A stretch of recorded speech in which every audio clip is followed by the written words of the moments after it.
My parents laughed at me over dinner. Still riding the bus, aren't you? I rose and smirked. You know that feeling when you've been pushed too far, when the quiet resentment inside you finally boils over. For me, it wasn't a single fight. It was a lifetime of being told I wasn't enough, of being the family joke. But one night, in a fancy restaurant, I finally delivered the punchline they never saw coming, and it wiped the smiles right off their faces. Want to know what happened next? For as long as I can remember, my name is Carl, and I've been 29, the punching bag of my family. Not physically, no, but in that insidious way where every family dinner, every holiday, every single gathering somehow revolved around jokes made at my expense. My parents, they had this unique talent for disguising pure cruelty as just teasing. My older brother, Mark, he was the golden child, the one who could do no wrong.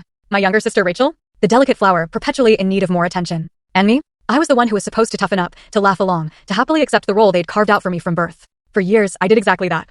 I let their jabs roll off my shoulders, pasted on a practiced smile through the digs about my cheap clothes, or my tiny apartment.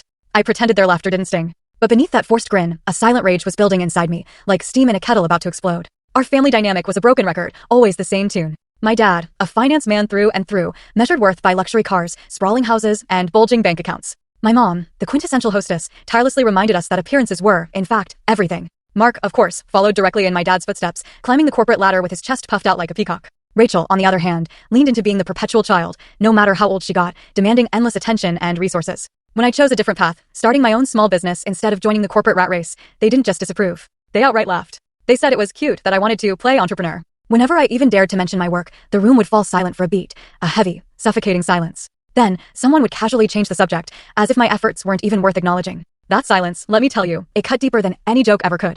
I'll never forget one particular dinner, a few years back. I showed up straight from a long, exhausting day at work. My car had broken down the week before, so I'd been taking the bus everywhere, trudging through rain and shine. I was tired, yeah, but I was also incredibly proud. I just closed my first major deal, one that would literally keep my tiny business afloat for the entire next year. I thought maybe, just maybe, they'd ask how I was doing. Offer me the smallest shred of encouragement. Instead, my dad raised his glass, a familiar smirk playing on his lips. Here's to Mark's new promotion. Meanwhile, Carl's still riding public transport. Don't worry, son, he'd scoffed, loud enough for half the restaurant to hear. Someday, you'll make enough for a used car. Everyone laughed. Even Rachel, who had no job at the time, giggled behind her hand. I remember forcing a pathetic chuckle, nodding along, trying to disappear. But inside, I felt like I was shrinking, fading away. That night, lying wide awake in my cramped apartment, I made myself a promise. A silent, ironclad vow. I wouldn't let them see me break. I wouldn't give them the satisfaction of being right about me. I would work harder, smarter, and quietly build something so monumental they couldn't possibly laugh it off. I wasn't chasing their approval anymore. I was chasing the look on their faces when they finally realized just how badly they'd underestimated me. That thought became my fuel. Every long day, every gut, and then, the part that shocked everyone, watch full story.